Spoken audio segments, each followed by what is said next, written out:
While Ghana is my ancestral homeland, growing up in various locations across Africa and becoming attuned to its rich diversity of cultures and histories gave me a distinctively Pan-African view of the continent.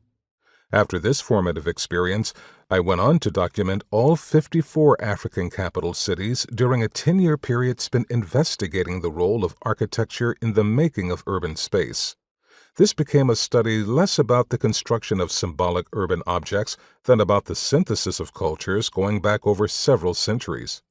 I came to see the city as an inclusive conglomerate of shared identity rather than a series of freestanding architectural icons.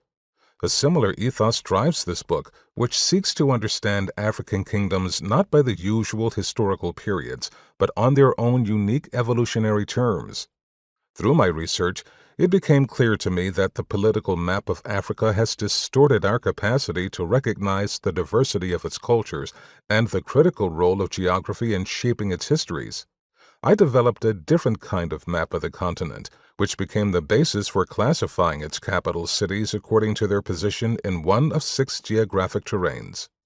These distinct terrains, the Maghreb, the desert, the Sahel, the savanna and grassland, the forest, and the mountain and highveld, portray the continent as a place of shared geographical inflections and identities.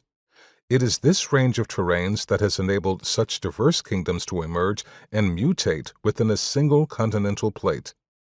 The map of the African kingdoms we will consider in this book can also be seen as a redrawing of the colonial diagram. The edges of these kingdoms appear deliberately imprecise. Like geographies, they are flexible and constantly shifting forces. Applying my geographical methodology to the kingdoms, ancient Egypt and Nubia would fall under the category of desert, the Sudanic empires between desert and Sahel, Ethiopia predominantly mountain and highveld, the Hausa kingdoms and Sakota Caliphate savanna and grassland, and Zulu between grassland and mountain and highveld. The other 4 kingdoms could all be considered as falling within forest territory, Yoruba and Benin, Buganda, Congo, and Asante.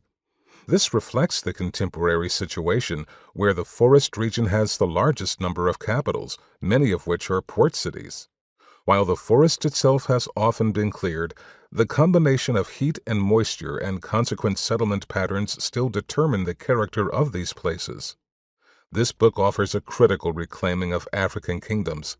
It looks anew at these historic regions and understands systematically the relationships between them. Their identities are intertwined physically with features such as rivers and lakes, spatially with urbanization, temples and tombs, and materially with things such as gold and art. A key part of this process of reclaiming narratives is to understand the long histories and ongoing trajectories of these kingdoms.